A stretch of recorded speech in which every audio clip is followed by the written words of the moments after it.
Aloha! Coming from our nation's capital in Washington, D.C., I want to welcome you to my show, Conversations with Kai. With every month, I sit down with national elected leaders and subject matter experts to discuss issues important to Hawaii and our nation. Today, I'm joined by my friend and fellow newly elected colleague, Congresswoman Marilyn Strickland, to discuss the Stop Asian Hate movement, President Biden's American Jobs Plan, and our shared experience as freshman members in the 117th Congress. Congresswoman Marilyn Strickland is a trailblazer in her own right. She is both the first African American to represent the state of Washington at the federal level, as well as one of the first Korean American women ever elected to the United States Congress. Both Congresswoman Strickland and I serve on the House Transportation and Infrastructure Committee, where we are committed to rebuilding America's infrastructure under the leadership of President Biden and ensuring we invest in creating good-paying jobs back home and clean energy initiatives to combat the climate crisis. Congresswoman Strickland, are you okay if I call you Marilyn? You can call me Marilyn. We have a lot in common and a lot to talk about today, so I want to just say mahalo for joining me on our show, and aloha. Well, thank you very much for having me here, Congressman Kai. We've been together here as freshmen in the 117th Congress, the most diverse in the history of the U.S. Yes. And it's my honor to be here with you. Thank you so much. You know, what does it mean to you? I mentioned earlier, really a historic opportunity to represent the state of Washington and to be arguably the most diverse representative in the history of the state of Washington. What does that mean to you? Talk to me a little bit about that. So, it means a few things to me. I think about the fact that as a person who has made history, there's a responsibility that we have. And I am proud to represent the 10th Congressional District of Washington State. But at the same time, I definitely have responsibilities to my communities, the African American community and the Asian American Pacific Islander community. So I tell people it is always an honor to be the first and to blaze a trail, but you never want to be the last. On January 3rd, we both were sworn in as new members of Congress. And I came to the floor, decked in traditional Hawaiian leis to represent Hawaii. You also came in a diverse, different way that members of Congress aren't usually wearing. Why don't you talk about that? Yeah, so we both came to represent our culture and our history. That's right. And so while you wore your traditional, you had leis on to represent Hawaii, as you say. Yes. I represented Korea wearing hanbok. And hanbok is a traditional Korean dress that is historical in nature, that is worn by girls and women for very special occasions. So people will wear them for weddings, they will wear them for big events. And I remember saying to myself, this is the biggest stage that I've been on. It was. And being sworn into Congress, wanting my mother to see me, who was watching from home, and wanting to send a message that you and I are both dedicated to. Right. The U.S. House of Representatives is the people's house, and it belongs to all people. And that's the message that you and I both sent together. And I think about the Korean Americans in South Korea and the Koreans in South Korea and Koreans all over the world, including Hawaii, and how they must have felt when they saw that. So great job. That was fantastic. Yeah, I mean, the response was very overwhelming, and for a lot of people, it was very emotional and very personal. Yeah. The Asian American community has reached a crisis point, and since the beginning of the coronavirus, racism and hate crimes towards Asian Americans have skyrocketed. For so long, this has gone largely unnoticed by the media and our elected leaders. And now that these issues are finally being recognized, Marilyn, what can our community and those who are not Asian American do to stop the violence and keep our communities safe? Well, to your point, Kai, the first and foremost, we want this to stop. But there are a few things we can do.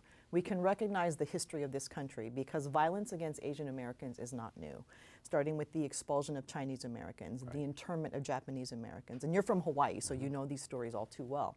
But as far as stopping hate, we want people to report the crimes when they're committed. Yeah. We want law enforcement and the judicial system to take action. And more than anything, we need our allies to come with us and to speak out and to talk about why we need to stop Asian hate. Is there anything that we are doing to address this in Congress? I know Senator Hirono in the Senate from Hawaii and Congresswoman Grace Meng from New York have sponsored legislation that is currently going through the Congress to address this. President Biden has voiced his strong support Right. for this legislation. Any thoughts on that?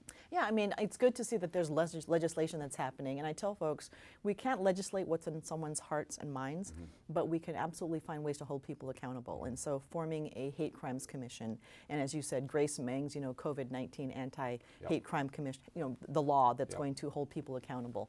And I come back to the fact, though, this is about speaking up and having people take these reports seriously, because as you said, this has been happening since 2020. This didn't just happen last month. Right. And so I think now we've reached a point where it's visible, people are aware of it happening, and again, we want accountability, but more importantly, we want it to stop. Marilyn, we're both on the Congressional Asian Pacific American Caucus. Right. And this is a very big issue for the caucus. We had a chance to meet with President Biden, Yeah. the caucus leadership last week in the Oval Office, and this was one of the most important things that we talked about as a caucus, and how important it is for the president to lead on this, and for the Congress to lead, and to send a message to the nation that these things won't be tolerated in our country, and they have no place in our country. Right, yeah. Well, thank you for going to the White House and representing us as freshmen. It was exciting. I'm sure it was an exciting honor. And again, your voice is so important, and that's why representation matters, right? Having you here from Hawaii to represent and to be a strong voice for, not just for your district and for your state, but also for our AAPI community. Right.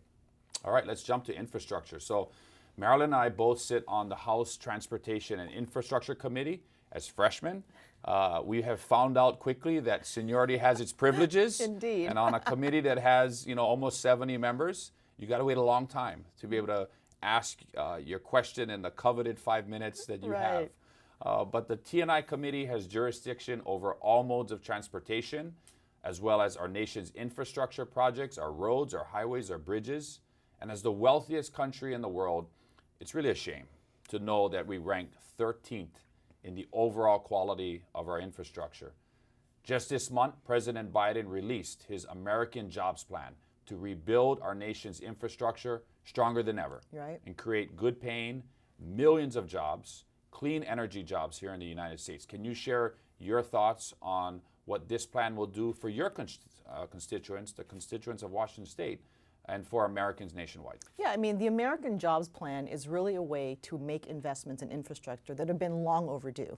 And, we talked about roads and bridges and mass transit, but you're a pilot. Airports are part of this. And the thing I like about this plan is that it's very broad in scope and inclusive. So we look at broadband as infrastructure. We look at affordable housing as basic infrastructure. And what's exciting too is that we're looking at caregiving, the continuum of taking care of our youngest and respecting and caring for our eldest.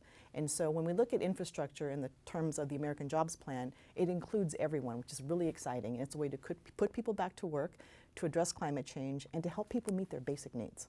What did you talk about the district you represent, specifically in Washington State? Sure. And what would be, maybe 3 priorities on your mind that relate to the T&I committee? Absolutely. So as we think about transportation infrastructure, there are many needs of the 10th Congressional District of Washington State. And Kai, it's diverse in every sense of the word. It's urban, it's rural, and it's suburban. There are, Native American nations there. There's a military base there. So for us, this is really about looking at the infrastructure that we need in our district, helping with Joint Base Lewis-McChord in dealing with some of the logjam that we have on Interstate 5, working with restoration of the Puget Sound, because that's part of our infrastructure as well. And then also making sure that we're looking at everything from transit, affordable housing, all those things that are so desperately important. So as you know, there are a lot of needs with transportation and infrastructure, and sometimes it feels like we'll never have enough resources, but like you, I am confident that the American Jobs Plan is going to be one way to make a really, really big dent in some of the needs we've had for a long time. I sit on the subcommittees on aviation and highways and transit, and as an airline pilot, I'm ecstatic to be serving on that committee and to bring my experience as a commercial airline pilot, as a military aviator, been to Joint Base Lewis-McChord in Washington State many times, and flown C-17s out of there, so very familiar with Washington State, especially the Seattle area. But rebuilding and investing in our nation's aviation infrastructure, new gen technologies that can help deconflict our airspace, investing in our airports. SeaTac's a big airport, a very important airport on the West Coast, and then with highways and transit, we have so many bridges, highways, roads across our nation that need critical investment. There's a rail project on the island of Oahu. Right. That's a very, very big issue Yep. for the people of Hawaii. But they've also talked about high-speed rail. We've heard Absolutely. other members like Congressman Seth Moulton from Massachusetts talk about high-speed rail throughout our country. What committees of jurisdiction do you serve on, and what's maybe some of your focus on those? Yeah, so I also serve on highways and rail, and then also on the railroads and pipeline subcommittees as well. And one thing I do remember is when Secretary Buttigieg, formerly Mayor Pete, came to speak to us, and he spent 5 hours with us, remember?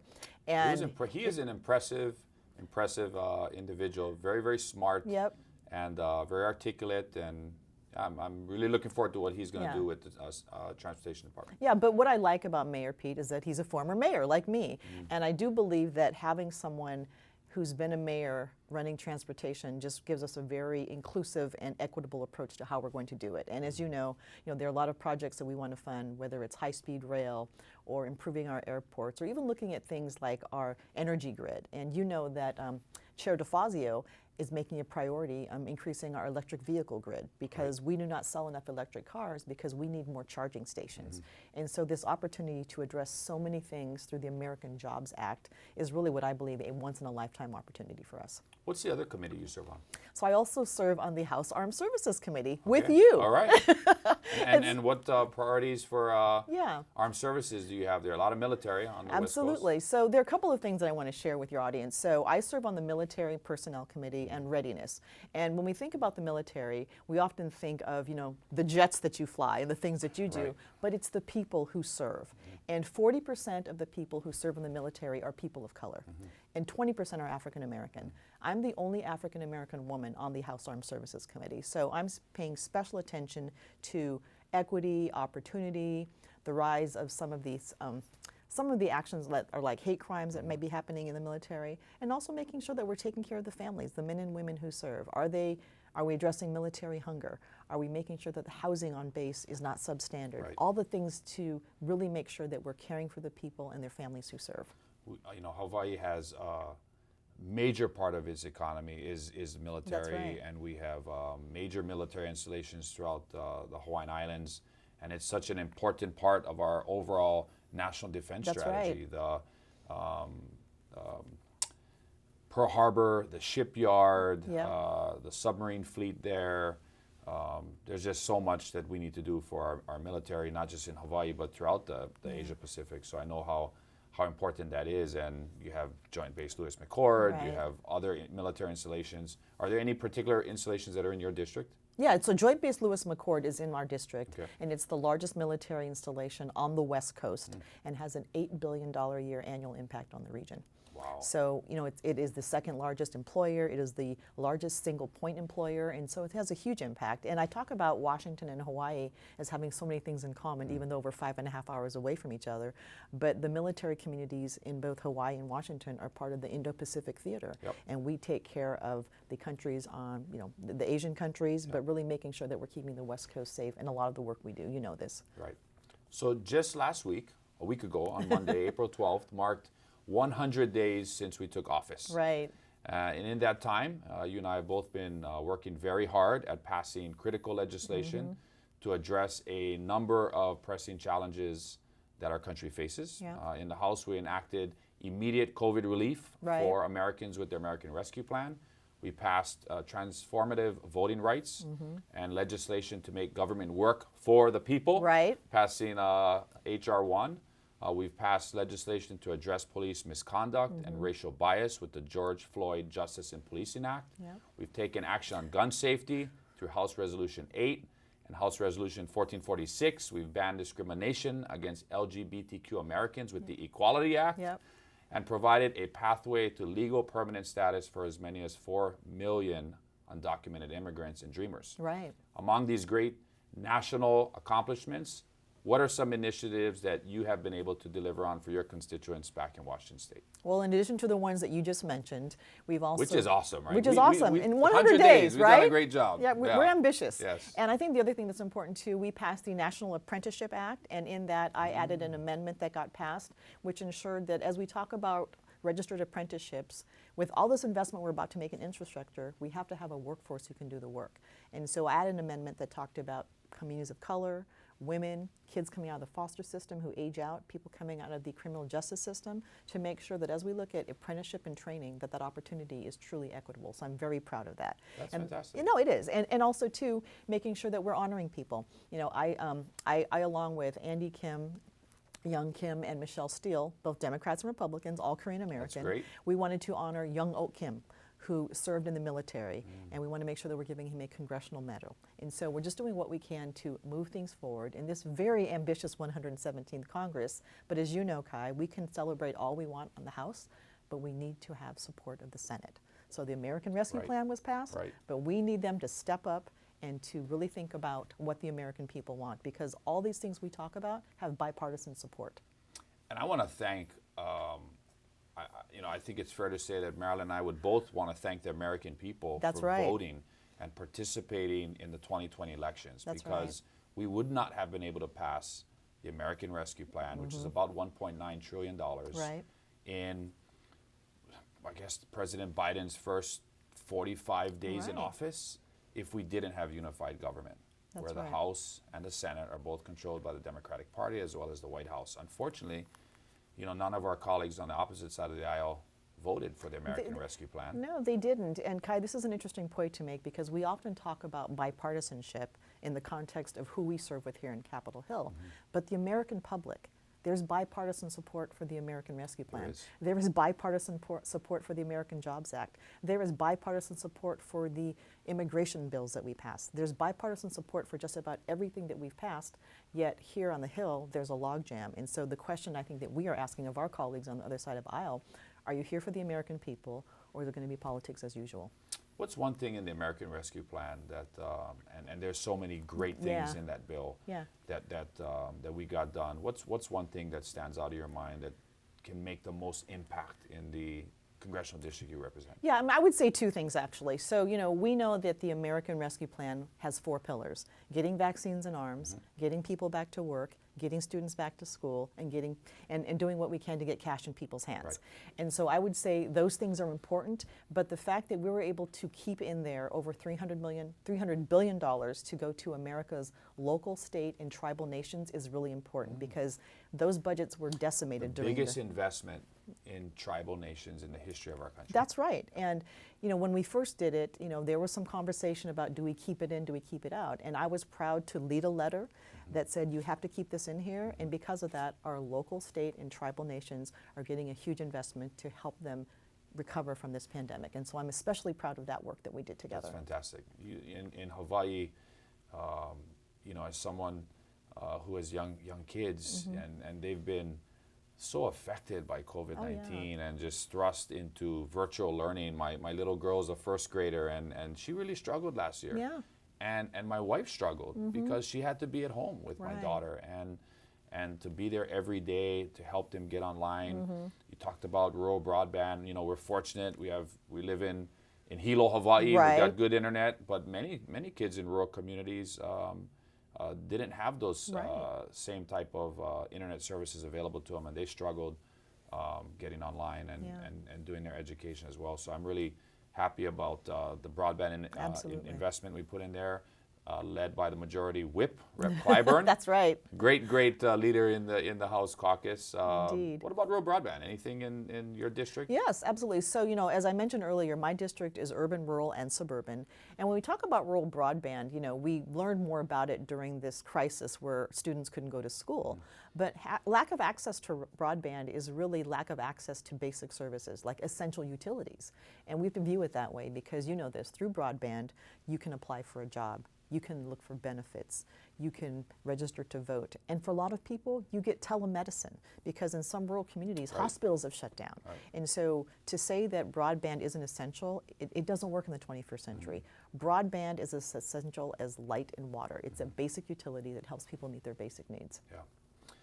You know, let's talk about being freshmen. Okay. And let's go back to that, you know, because it's really been, since the election, you know, we came about a week and a half later. It was orientation. We were all in the same group together. That was interesting. It was. That's one way to put it. Interesting. And we started put our staffs together and started to prepare for the Congress. What are some things that jump out in your mind in terms of just being a new freshman and things that you've experienced over the last few months? Well, I mean, and you probably agree with me on this. I mean, people say it's only been 100 days. It feels like we've been here for 2 years because we have experienced so much and we have done so much. And I tell people that January was really the moment of, it's how we got introduced to Congress, right? We get sworn in on that Sunday. The following Wednesday, there is the attack, the failed coup, the failed coup attempt to undermine the election. The following Wednesday, we submitted articles of impeachment. The following Wednesday, with relief, we actually got Joe Biden and Kamala Harris sworn in. Thank goodness. So there was a very eventful 100 days. But I look at it as a great opportunity. I look at it as a chance to meet a lot of people that I normally would not have gotten to know, but we've always worn masks when we did it. So now that you and I are both safely vaccinated, and we're sitting here in the studio together, I tell everyone, get that vaccine. Do what you can to get vaccinated. But it's been an honor and privilege to serve, even though it's been in the backdrop of a pandemic, an economic crisis, and this racial reckoning that has to happen in this country. We have a diverse, freshman class. We do. Especially in the Democratic caucus. And, you talked about some of our freshman colleagues on, the opposite side of the aisle. There are 2 other Korean American members of Congress from California. Talk about bipartisanship. We always talk about trying to reach across the aisle. I try to do that too. There's several bipartisan members of Congress that I've connected with because of my military background. Because we've served, whether in the Air Force or the Army or the Marines. Any thoughts on how do we work together as a country? We always get that question asked when we go into communities. All the time. Your thoughts on that? I think you agree with me, Kai. We both come here with open minds and open hearts. And my philosophy is I'm going to work with anyone who wants to have a rational conversation with me based on truth and facts and work together. And the fact that we both serve on the Transportation and Infrastructure Committee and House Armed Services means that you and I probably have a much greater chance of working on things in a bipartisan manner because those committees are known for being bipartisan. But I think the conversation has to be, I'm always willing to work in a bipartisan manner, but more than anything, like you and everyone else here, I have to deliver for my district. So if it means that we go it alone as Democrats, so be it. But you always start wanting to work in a bipartisan manner because that's what the people at home want us to do. Looking at the next few months, all the way till the end of July and the start of the August recess, there's a lot of work we're going to do. There is. There is a surface transportation bill. There's a larger infrastructure package, National Defense Authorization Act that the Majority Leader said he wants to bring to the floor by July. The appropriations bill. What are your thoughts on the next 4 months and these critical pieces of legislation where, we want to make sure as new freshmen representing our districts, that we can get in critical priorities into those bills? I would say a few things. When we have the opportunity to be at home and be in district, we need to talk to the people we represent and ask them what they think about those things we want to do. And then the other thing I'd also say too, and I don't know if this is a pre-August or post-August issue, House Resolution number 4, the John Lewis Voting Rights Act, is essential to the foundation of our democracy because there are over 200 bills in state houses around the country trying to suppress the vote, trying to keep people from voting. And if we want to call ourselves a true democracy, we have to pay special attention to H.R. 4. But like the first 100 days, Kai, it's going to be ambitious. We got a lot of work to do, but I feel good about the people that we have in leadership, and the American people are behind us. I think that feels really good. And there's a lot of bills sitting in the Senate. In the graveyard. In the graveyard. But hopefully, thoughts on the filibuster? Personally, I want to get rid of it. Sure. I just think that there's too much progress that can be made. The needs are too great, and I'm willing to get rid of a filibuster if it means that we're going to deliver for the American people. I agree. I definitely think we got to move these bills. Okay, well, we're almost done with our show. Let's get away from DC. Back to Maryland, back home. Anything about your family or anything? You said you're a previous mayor. Anything we should know about, or your viewers or my viewers back in Hawaii, my constituents, our constituents, should know about you? Yeah, so a few things. If you want to get a behind-the-scenes look about me, ABC recently did a special on me. So if you go to ABC Live and look up Congresswoman Marilyn Strickland or Rep. Strickland, there's a nice piece they did. All right. And the other thing, too, is, when we go back home, especially now that more people are being vaccinated, I think like you, We're starting to do some more socially distanced in-person meetings, and it's just nice to see people face to face. And so I think my message is, when we're home, we want to spend time with our families, because you and I were told when we got here, family comes first. It does. Family must always come first. And I just adhere to that. You need to have balance, but also recognizing that the people who sent us here, they want us to be successful, and they often want to meet with us. And so it's just finding enough hours in the day. Tell us about your family real quick. So my family is, my husband Patrick is a high school principal. He's been there for a very long time. Oh, awesome. One of the longest standing. My mother, who is 92 years old, lives in the house that I grew up in. My cousins are actually now there visiting her from LA, so everyone's vaccinated and safe. I have 2 stepdaughters, one who lives in Los Angeles and another one who lives in Northampton, England, because she met her husband when she was there studying at Oxford. And so there's a lot going on in our family. We are a blended family, but at the same time, we support each other, we lift each other up, and you know this, without a strong family structure that supports the work you're doing, it's hard to be a member of Congress. So I feel lucky that I have blessed with a family that loves me and supports me and wants me to do well here. I would not be able to do this if I didn't have my wife Maria That's back right. home, and my 3 little girls that keep me going every day. That's you right. know, and I think about their future, so we wouldn't be able to do it without our family. So I hope to visit your district, Absolutely. and do something with you in the district one day. I would like to do that. I think we may end up having some special guests come to JBLM, and when that happens, I definitely would like you to be there with us. All right. Well, mahalo, Congresswoman Marilyn Strickland, Marilyn, for taking the time to talk story with me and the people of Hawaii on so many important issues. We've had a busy first 100 days working on the For the People agenda. That's right. And I look forward to continuing to build upon our progressive priorities in the next 100 days. If you are interested in following our offices for legislative updates, please subscribe to our e-newsletters on kahele.house.gov and strickland.house.gov. You can also follow us on social media, and I hope you'll continue to tune in for future episodes of Conversations with Kai. Marilyn, mahalo nui loa. Thank you so much for joining me. Thank you so much for having me, Kai. Aloha, everyone. Have a great day.